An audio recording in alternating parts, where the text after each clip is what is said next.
შეერთებულ შტატებში გამოფხიზლების ტემპი არნახულ დინამიკას იძენს. ტრამპის ადმინისტრაციის მოსვლისთანავე ათწლეულების განმავლობაში დაგროვილი ლიბერასტული ნაგვის გატანა მიმდინარეობს. უპირველეს ყოვლისა, საკანონმდებლო ბაზიდან გააქვთ ეს ნაგავი. ყოველ დღე ახალ-ახალი ინიციატივები შედის კონგრესში. ამჯერად ამერიკელმა გოგონებმა და ქალებმა ამოისუნთქეს. უპირველეს ყოვლისა, სპორტსმენმა გოგონებმა და ქალებმა. შეერთებული შტატების კონგრესის წარმომადგენელთა პალატამ ქალებისა და გოგონების უფლებების დაცვის აქტი მიიღო, რომლის თანახმადაც ბიოლოგიურ მამაკაცს ქალთან მეტოქეობა სპორტში ეკრძალება. ანუ ვიღაც კი აღარ გადაწყვეტს მიიღონ თუ არა მამრებმა მონაწილეობა ქალთა სპორტულ სახეობებში, ან ტესტოსტერონის დონის თვლას კი აღარ დაიწყებენ იმის გასარკვევად არის თუ არა ბიოლოგიური კაცი ქალი. არა, უბრალოდ ბიოლოგიურ მამაკაცს ქალთან მეტოქეობა სპორტში ეკრძალება და მორჩა. ეს დიდებული სიახლე ამერიკის საზოგადოებას წარმომადგენელთა პალატის სპიკერმა მაიკ ჯონსონმა ამცნო. კანონის თანახმად, სკოლებს და უნივერსიტეტებს ეკრძალებათ გოგონებისთვის შექმნილ სპორტულ პროგრამებში ისეთი პირების ჩართვა, რომლებიც დაბადებიდან მამრობითი სქესის იყვნენ. როგორც ცნობილია, ბოლო რამდენიმე წელიწადი სწორედ სკოლებისა და უნივერსიტეტების გადასაწყვეტი იყო, მისცემდნენ თუ არა ბიოლოგიურ მამრებს ქალების დაჩაგვრის საშუალებას. ფაქტია, რომ ძალიან ხშირად უამრავი სკოლა და უნივერსიტეტი ამ უფლებას ბოროტად იყენებდა.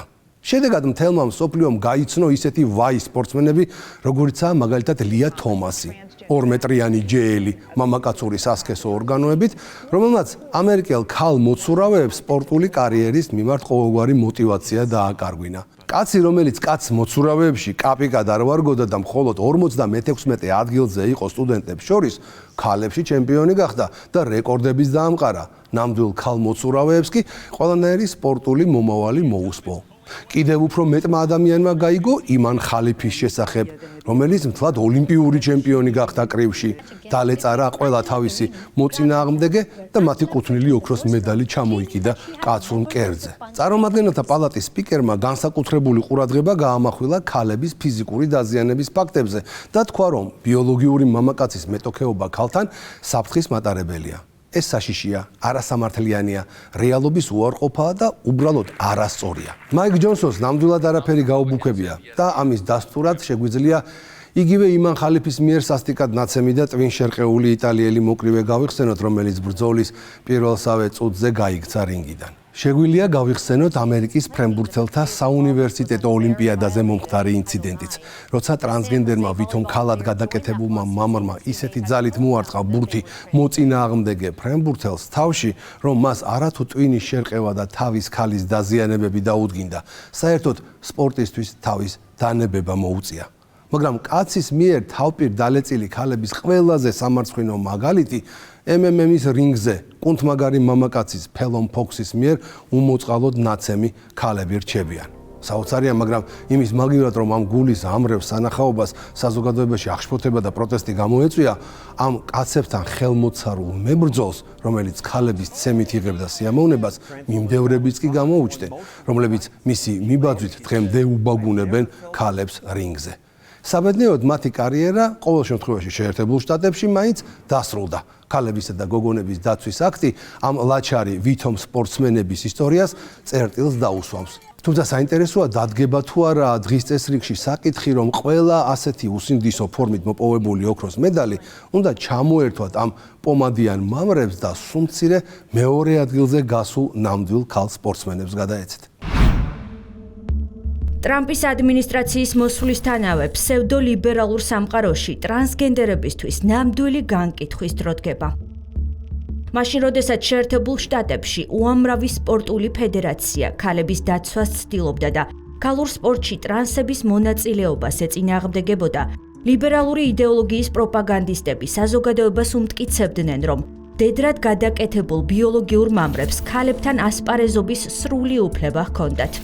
არადა რეალურად საქმე დიდ უსამართლობასთან გვაქვს, როდესაც ნამდვილი ქალი სპორტსმენები ბიოლოგიურ მამაკაცებს ეთამაშებიან, რადგან ტრანსებს ტესტოსტერონის მაღალი დონე აქვთ, რაც ქალთა სპორტში მათ უპირატესობას განსაზღვრავს. საბოლოოდ გაეროს ანგარიშმაც დაადასტურა ის, რაც ისედაც ცხადი იყო. ტრანსპორტსმენები ქალთა სპორტში მთავარი პრობლემაა. გაეროს სპეციალური მომხსენებლის რიმალ სალემის 2024 წლის ოქტომბერში გამოქვეყნებული ანგარიშის მიხედვით 600-ზე მეტმა ქალმა სპორტსმენმა 400-ზე მეტ შეჯიბრში ტრანსგენდერი სპორტსმენების მონაწილეობით თითქმის 900 медალი დაკარგა. ანგარიში სახელწოდებით ძალადობა ქალებისა და გოგონების მიმართ სპორტში ხაზს უსვამს, რომ ბიოლოგიური მამაკაცების მონაწილეობა ქალთა სპორტში იწვევს უსამართლო კონკურენციას და საფრთხეს უქმნის ქალთა უსაფრთხოებასა და ღირსებას. ანგარიში რეკომენდირებულია, რომ ქალთა სპორტული კატეგორიები დარჩეს მხოლოდ ბიოლოგიური ქალებისთვის, რათა თავიდან იქნას აცილებული ძალადობა, დაზიანებები და უსამართლობა. გარდა ანგარიშებისა, რეალური ფაქტებიც იმაზე მეტყველებს, რომ LGBT პროპაგანდისტებს ყველაფერი ქალურის ფეხქვეშ გათელვა სურთ. ამიტომაა ასეთი დაჟინებული მცდელობა ტრანსგენდერები თავს ძალით მოგვახვიონ და ქალური სამყარო სრულად გადააგვარონ. ბიოლოგიური კაცების მიერ ხან რინგზე ნაცემი, ხან აუზში ჩამოტოვებული და ხანაც მოედანზე ტრამვირებული ქალების რაოდენობა უკვე ისე მომრავლდა, რომ მათი იგნორირება აღარ გამოდის. ყველაფერ ქალურზე შტურმი, ეს გახლავთ LGBT პროპაგანდის დღის წესრიგის ნაწილი, რადგან სწორედ ჯანსაღი საზოგადოების გადაგვარებით ისინი შეძლებენ არანორმალურობა ნორმად აქციონ. თუმცა ახლა ამერიკის შეერთებულ შტატებში ნამდვილი ქალი სპორტსმენებისთვის ახალი ერა იწყება. უსამართლო კონკურენცია, რომლითაც ფაქტობრივად ბიოლოგიური კაცები ქალებს ეჯიბრებოდნენ და ფიზიკური უპირატესობით ჩაგრავდნენ ქვეყანაში სრულდება. ამერიკის შეერთებული შტატების კონგრესის წარმომადგენელთა პალატამ ქალებისა და გოგონების უფლებების დაცვის აქტი მიიღო, რომლის თანახმადაც ბიოლოგიურ მამაკაცს ქალთან მეტოქეობა სპორტში ეკრძალება. კანონის მიხედვით ყველაფერს თავისი სახელი დაერქმევა. ახლა სკოლებსა და უნივერსიტეტებს აეკრძალებათ გოგონებისთვის შექმნილ სპორტულ პროგრამებში ისეთი პირების ჩართვა, რომლებიც დაბადებიდანვე მამრობით სქესს წარმოადგენენ. საყურადღებოა, რომ აქამდე ტრანსგენდერი სპორტსმენების ჩართვა გოგონების ან ქალების სპორტულ პროგრამებში დამოკიდებული იყო ინდივიდუალურ სკოლებსა და უნივერსიტეტებზე. მაგალითად, ეროვნულ კოლეგიალურ სპორტულ ასოციაციაზე ან საშუალო სკოლების ფედერაციაზე. ისინი ხშირად ტრანსგენდერი სპორტსმენების სხვადასხვა სპორტულ სახეობებში ჩართულობასთან დაკავშირებით ცალკეულ წესებს ადგენდნენ. დიახ, აქამდე სწორედ სკოლებისა და საგანმანათლებლო დაწესებულებების გადასაწყვეტი იყო, მისცემდნენ თუ არა ბიოლოგიურ მამრებს ქალების დაჩაგვრისა და დასახიჩრების საშუალებას. წარმომადგენელთა პალატის რესპუბლიკელები კვლავ ერთად ვდგავართ ქალთა უფლებების დასაცავად. ეს არის ვალდებულება, რომელიც ჩვენ საკუთარ თავზე ავიღეთ, რადგან ის შეესაბამება იმას, რაც არის სწორი და ჯანსაღი. წმინდა წერილიდან და ბუნების კანონიდან ჩვენ ვიცით, რომ კაცები არიან კაცები და ქალები არიან ქალები. მამაკაცები ვერ გახდებიან ქალები. ბიოლოგიური მამაკაცის მეტოქეობა ქალთან საფრთხის მატარებელია ჩვენი გოგონებისთვის. ეს საშიშია, არასამართლიანია, რეალობის უარყოფაა და უბრალოდ არასწორია.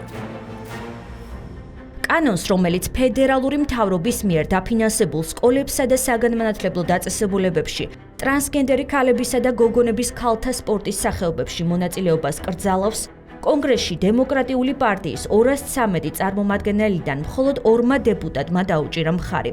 წარმომადგენელთა პალატის სპიკერმა მაიკ ჯონსონმა აღნიშნულთან დაკავშირებით დასძინა, რომ ეს სირცხვილია, ვინაიდან მათი რიცხვი უფრო მეტი უნდა ყოფილიყო.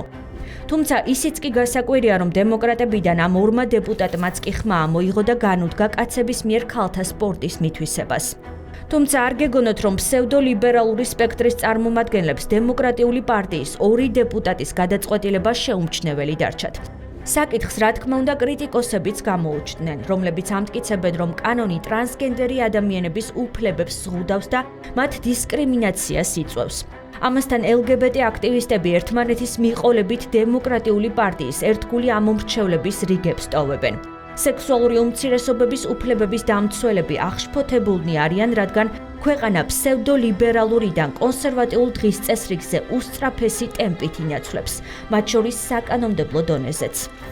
დეპუტატების ამ გადაწყვეტილებამ ძალიან გამანაწყენა, რადგან ეს ტრანსგენდერი ადამიანების მიმართ სამართლიანობის ნაკლებობაზე მიუთითებდა. ასე ხედავთ თქვენ ბრძოლის გზებს, სხვების დამცირებით, იმ ადამიანებისა, რომლებიც უბრალოდ შეიძლება მხარს არ გიჭერდეთ. გონია, რომ თამაში უკვე წაგებულია. ასევე მე შემიძლია დარწმუნებით ვთქვა იმ ადამიანების შესახებ, რომლებიც დემოკრატები არიან და რომლებსაც ვესაუბრე. მათი დიდი უმრავლესობა ძალიან უკმაყოფილოა ამ ყველაფრის გამო და გრძნობს, რომ პარტიამ გზიდან გადაუხვია.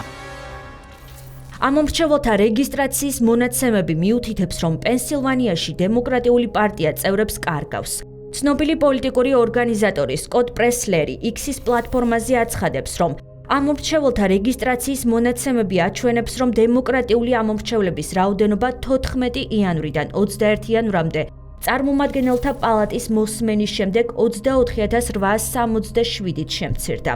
როგორც ჩანს, მხოლოდ 2 დემოკრატის LGBT დღის წესრიგიდან გადახვევა პარტიას ძვირად დაუჯდა. თუმცა ფაქტია, რომ შეერთებულ შტატებში კონსერვატიულ რელსებზე გადაბარგების ტემპი არ ნახულ დინამიკას იძენს. საკანონმდებლო ინიციატივას ახლა სენატში უნდა უყარონ კენჭი. ეს პირველი შემთხვევა არ არის, როდესაც წარმომადგენელთა პალატაში აღნიშნულ კანონ პროექტს კენჭი უყარეს. კონგრესის წინა სესიაზე წარმომადგენელთა პალატაში დოკუმენტი 219 ხმით 203-ის წინააღმდეგ დაამტკიცეს. თუმცა ინიციატივა სენატში ჩავარდა, სადაც მაშინ უმრავლესობას დემოკრატები ფლობდნენ. გოგონებისა და ქალების უფლებების დაცვის აქტმა წარმოაჩინა, რომ წარმომადგენლობით პალატაში მყოფ დემოკრატებშიც კი არსებობს 1-2 ისეთი დეპუტატი, რომელიც ჯერ მთლად წყალწაღებული არაა, რასაც ვერ ვიტყვით მათ აბსოლუტურ უმრავლესობაზე. როგორც ჯონსონმა გააჟღერა, კანონს 2 დემოკრატმა დაუჭირა მხარი. თუმცა ის, რომ მხოლოდ 2 ადამიანი აღმოჩნდა ადეკვატური, არის სირცხვილი. მათი რიცხვი გაცილებით მეტი უნდა ყოფილიყო, თქვა ჯონსონმა და ძნელია მამ შეფასებაში მას არ დაეთანხმა. კონგრესში დემოკრატიული პარტიიდან 211 წარმომადგენელია არჩეული. აქედან მხოლოდ 2 ადამიანმა თქვა, რომ კაცის მიერ ქალის ცემა რინგზე, დაზიანება მოედანზე და დაჩაგვრა აუზში არ არის ნორმალური. დანარჩენი 209 ხალხის რჩეული თვლის, რომ კაცმა უნდა მიითვისოს ქალების სპორტი, დაუკარგოს ქალებს ყოველგვარი სპორტული მოტივაცია და იქამდე უნდა ურტყას და აზიანოს ქალები, სანამ საერთოდ არ განდევნიან მათ ყველა სახეობიდან. კვირაში 4 ჯერ ყოველ საღამოს 10 საათზე ყურადღებით დააკვირდით ლიბერალიზმის ანატომიას. ის, რომ 209 კონგრესმენი ასე ფიქრობს, ნიშნავს, რომ მათ უკან მდგომი მილიონობით ამომრჩეველიც ასე აზროვნებს. ეს კი ნიშნავს, რომ ტრამპს და მის ადმინისტრაციას არნახული რაოდენობის ლიბერასტული ნაგავი აქვთ გასატანი და უპირველეს ყოვლისა ამერიკელების ტვინებიდან. დროებით.